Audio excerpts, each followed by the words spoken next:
Whose idea was Mortal Kombat? Well, that's what I thought me, but the initial idea, I just wanted imagery. My name is David Mikic, and I'm a graphic artist. My name's Dan Ford, and I do sounds and music. And tell people. My name is Ed Boone. I'm co-designer and programmer. My name's Tony Goski, and I do backgrounds and special effects. John Vogel, backgrounds and special effects. John Tobias, and co-designer and lead artist. Steve Moran, and I'm a video artist. Our motto in Williams is always that reality is boring. Nobody wants to pay for reality. We take everything beyond reality to the point where it's, the only way to do this is through our video game. It's the perfect blending of everything. I mean, the game is fun to play. It's got good graphics, and it's got a decent backstory to it. It's easy to come up with the ideas, anybody can come up with ideas for games and stuff, but it's to actually convert something from an idea in your head into reality, into something that is a sellable product. That's where the challenge is. This is sort of the very first concept of the story. This guy here eventually became Shang Tsung. The mystique and all that whole feeling of it was really, the foundation of that was really what John Tobias kind of envisioned. One thing Mortal Kombat does for all of us is it puts you in a mood or puts you in a setting where you're sort of able to create things that are surreal. Mortal Kombat 1 took place more, on an earthly environment, in an Asian type of setting. In part 2, we knew that we were going to send our characters to sort of a different world, and so the door was completely open for us to kind of interpret that in any way we wanted. Mortal Kombat 3 has so much hidden stuff, it's just endless, it's just the amount of stuff that we packed in there. Okay, come here. I don't know if I should be telling you this, but I'm going to show you a move, okay? Listen. You go back, forward, back, and then down, and then push the run button. And if you do that really fast, I'll be your friend forever. The button and joystick combinations were the expected. Everybody would start looking for them immediately, and that's when I believe Ed came up with this whole sort of combination lock system. There's 6 little boxes, 3 of which are controlled by player 1, 3 of which are controlled by player 2. Try different combinations of those 6. So there's a million possible combinations to see what can be unlocked in the game.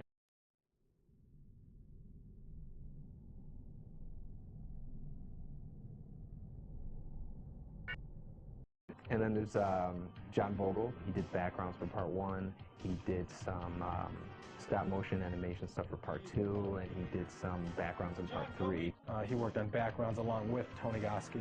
Tony's probably one of the most respected artists in this department. He's probably, probably one of the best artists in any industry, and he conceptualizes backgrounds as well. This is the Soul Chamber, and this is where the Soulnado. He never ceases to amaze us.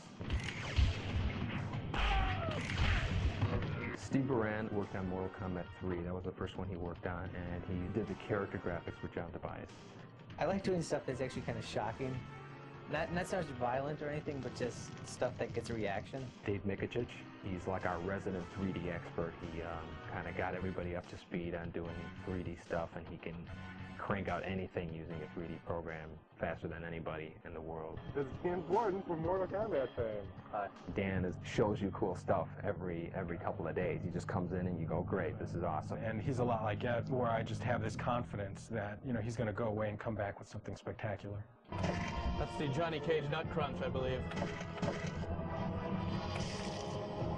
Didn't someone make a candy bar, Johnny Cage Nut Crunch bar? John Tobias and some of the other guys from the Mortal Kombat team happened to just come up to me and, kind of poke on my arm and say, do you want to do a character? And I said, oh no, can I do a character? He said, yeah, I'd love to have you.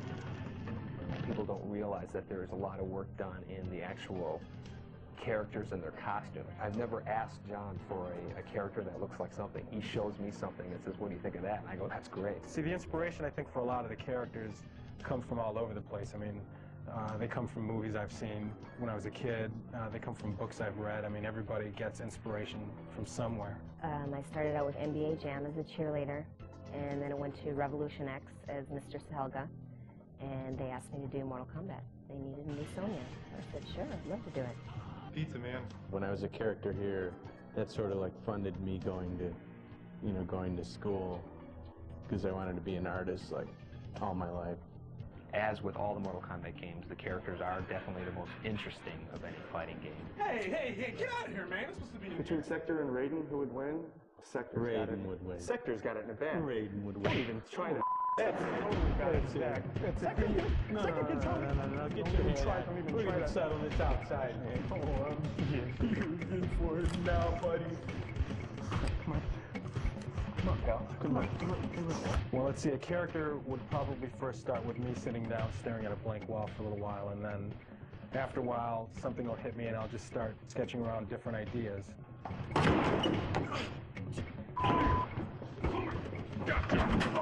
We went months and months not having names for these characters, and then we'd have these powwow sessions where everybody would kind of throw out names. Shang-Ti-Sun. Look at that Hey, you know where Shang-Ti-Sun? Dude, Combinations for Shang-Ti-Sun. But maybe it was a military prototype. And the other one was just like a security guard at a mall that didn't work out right. Cybot X11? There goes X11. See, anything with X is cool. I like X11. There it goes. Cybot. That's the bias backwards. Yeah, no, but I think it sounds cool. That does sound cool. Sorry, Everybody says Sabot. That could be a good name for the robot. Cybot. We're gonna have Mayo as the secret character. No Cybot. Oh, man. Why? DEFCON is overused. Where? Everywhere. No. I've heard that so many What? times. Yeah, every time you watch War Games. Yeah, well, you know what's gonna happen? We're gonna come up with all the names. We're all gonna like them, and Ed's gonna hate every one of them. 95% of them, somebody would say a name, and then there'd be one of us, of the 5 or 6 of us, who would just, you know, have a heart attack just because they hated it so much. And then we're like, okay, I guess that's a no.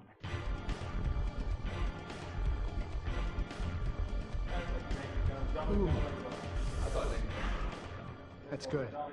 Don't show that to me. When we started filming a character, we'd get into work probably roughly around 10 o'clock, and usually the whole filming process takes, all day. Oh, an average day of a 14-hour shoot. Let's see. Well, we came in and got into makeup. It didn't take too long for Sonya. She doesn't wear much. And then we have a list, a huge list of animations, kicks, punches, uppercuts, and then the special moves and stuff. And we basically go down that list, capturing every single frame of them performing these moves.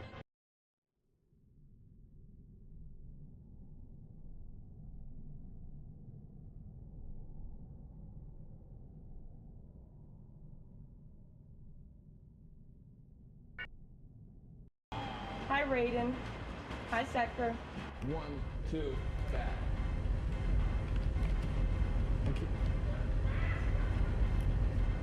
Yeah, that's good. Let's try that one. You have to do each move 8 ways. As you see, a joystick goes 8 different ways. So if I was to do a front kick, I'd have to do it frontwards, backwards, sideways, and diagonal 4 different ways. This is why we have the tape on the floor, just to keep them facing the right direction.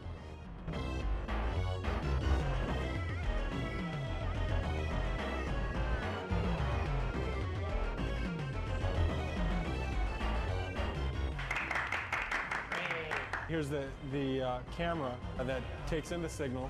We run signals into our beta cam recorder, and we also run a signal here into our PC. And then on our PC here, we have one of our boards connected to that. And also, this is where we do the actual grabbing of frames to be digitized. You can kind of see our talent out there, and I'll really quickly grab some images of them. That's good, Tony. We're able to click through frame by frame, delete the frames we don't want, keep the frames that we do like. As a matter of fact, you know what we should do? Is shove them. We should shove them. We should have done that from day one.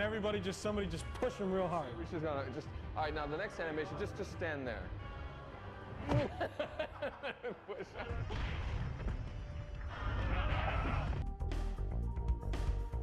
The day that we spent filming is probably, like 2% of the entire amount of time that has to be devoted into doing it.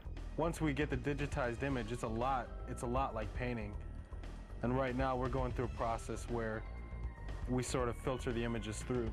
We'll grab the image and Steve Baran will start and do some Photoshop on the guy, and then we'll hand him over to Tony, who does some touch-up. And then it gets passed over to me, and then I do some of this more detailed touch-up, and then I give it back to Steve, and he kind of separates the different colors and creates the different palettes, and then we give it back to Tony, and he does the final touch-up and stuff and gets it ready for the game.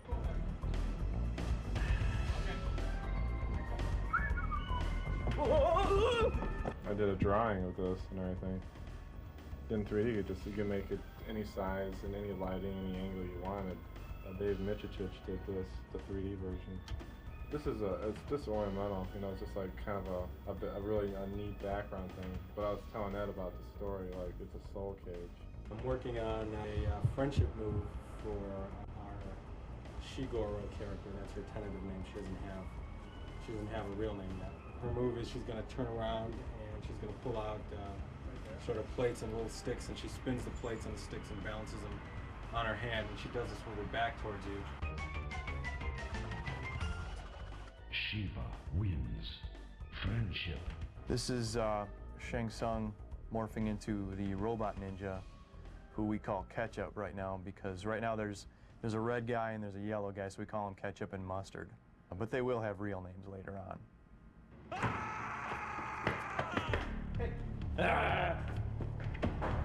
And then you know what? And then we can give them numbers, so it'll be poop on you too, Right.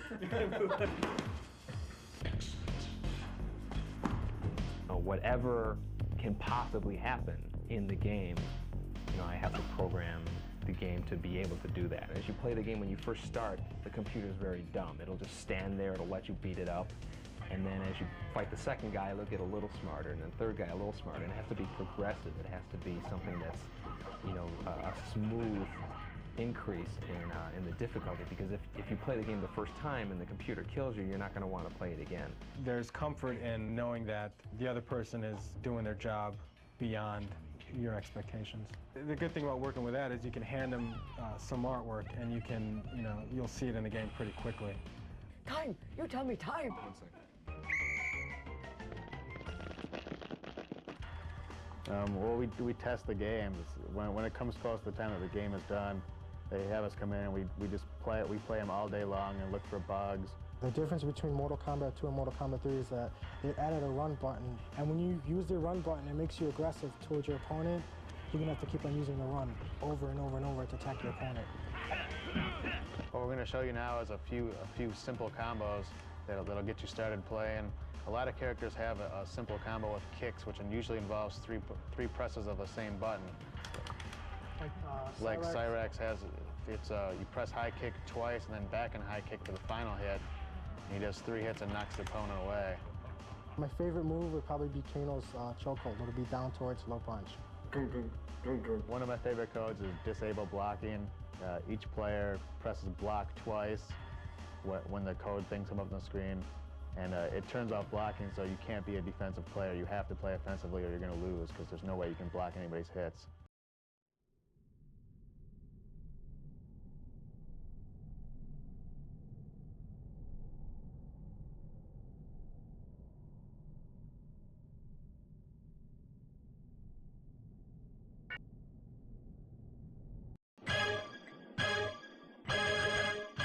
This is the sound area. This is where they make all the sounds for the games. You try to imagine the action of playing the game and what the music's gonna do to get you revved up. Ed gives me a videotape of just sort of scrolling through the backgrounds.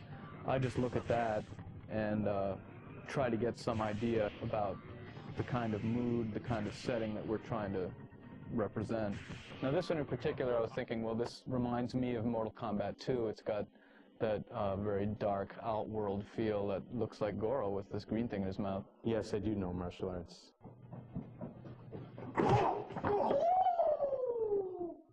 Kung Fu. I try to get a rhythm going and then fill it out with harmony. It evolved from Your Toast. That's Ed Boon, pitched down a few semitones. So, I mean, in the movie, he's Scorpion. You'll see in the credits, Ed Boon, voice of Scorpion. Feel the power of Shao Kahn. You know, Shao Kahn was played by Steve Ritchie, who is the king, as we all know him. Pinball designer. Flawless victory.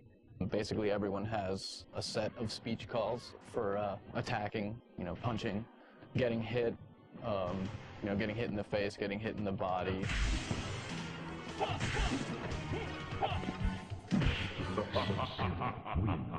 We do the arcade version, which is the original one, and then after that's one's been out for about a year or so, and then they start converting it into the home platforms, that's where you get the Sega Genesis, the Super Nintendo, the PlayStation, and all that. Well, the Chicago guys send us the assembly source code, and then we go line by line and convert it into C. They also drop shipped us all the original artwork that they did, all the finished artwork that went into the game and their file formats, and then it's up to us to rip it out and figure out what file format would be best to use on our PlayStation and convert it down and make it work. We have one piece of hardware that has a particular size of RAM and a CD-ROM, which is in the machine. And so what you have to do is you have to decide what chunks of sound data have to come off of the CD-ROM into the RAM of the machine, and at one point in the game. The quality on the PSX is better. It's stereo 44:1 sound, just like you'll buy in any music store, CD shop. It's the same stuff. One of the most amazing things I think we found in the game that we couldn't believe was the fact that Shiva was a stop-motion puppet. When we were originally just looking at the artwork, we were just saying there's no way. I mean, we see like muscles rippling. It looks like her face is changing. It just looked too real. One of the codes, if you, on the briefcase screen, if you push the third symbol down one, you'll get a new exclusive PSX code. Don't think we're going to tell you what it is. We'll just let Cool, but find out on your own. Who's the best? Who's the best? Who's the best? Man, who's the best, man? You're the best, man. No, man. You're the best, man. Ray's the best. Ray's the coolest. No, man. Ray disappears and he's like flying. He's gonna teleport. It's all an illusion. It's all an illusion.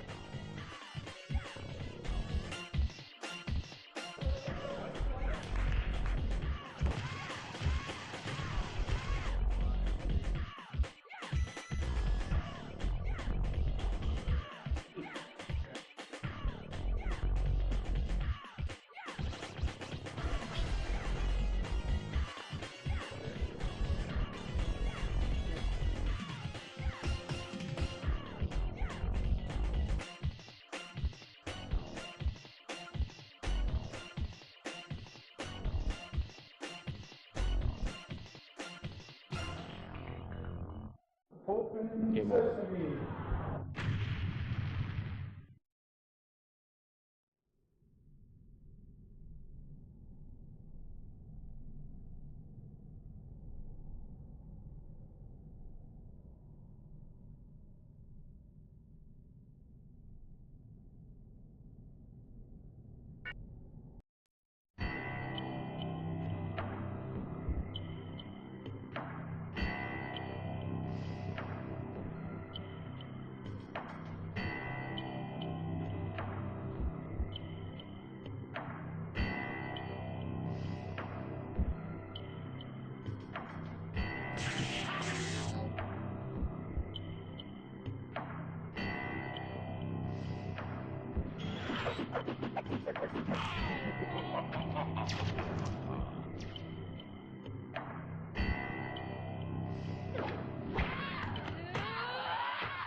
It's never really been a game.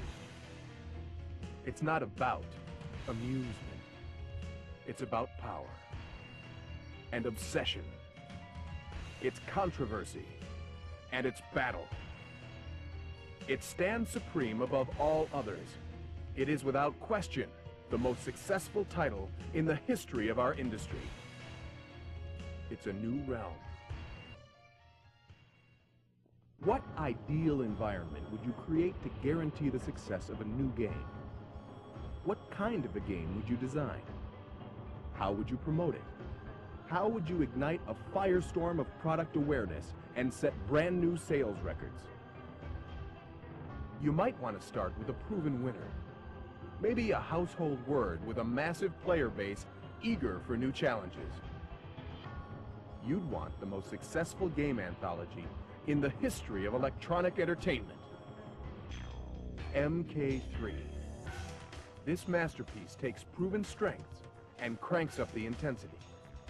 It's faster, with more characters, backgrounds, and thrilling secret moves. We've also added a special new feature, something never seen before. This combination lock is something revolutionary in our industry. It's like a briefcase lock with 6 wheels and 1 million combinations. By discovering these special combat codes, players will unlock the secrets of a new fighting world. Where will they learn the secret codes? Everywhere. In the film, live tour, in the animated series, even in the advertising. Those who learn secret codes are now compelled to play the game in search of secret power. For a Mortal Kombat player, knowledge is power. Compelling secrets increase game sales. That's why we've made secret codes the cornerstone of the ad campaign. From March through December, all major player and trade publications will be bombarded with ads like this. Notice the symbols we just mentioned. The ad campaign is designed to get players to use the secret codes. You'll see them in all of our advertising. You can use these codes in the game itself. How will it work? By using these symbols, ads will provide clues to codes on MK3 games. It's like a puzzle where one piece is missing. To solve the puzzle, players must purchase MK3 and play the game. What other advertising is being done? Throughout the year, you'll see licensed products, over $500 million worth. It's an unending supply of merchandise and Mortal Kombat awareness. What's more, brand new licensed products, merchandise exclusive to Mortal Kombat 3, will soon be available for a wide range of promotions.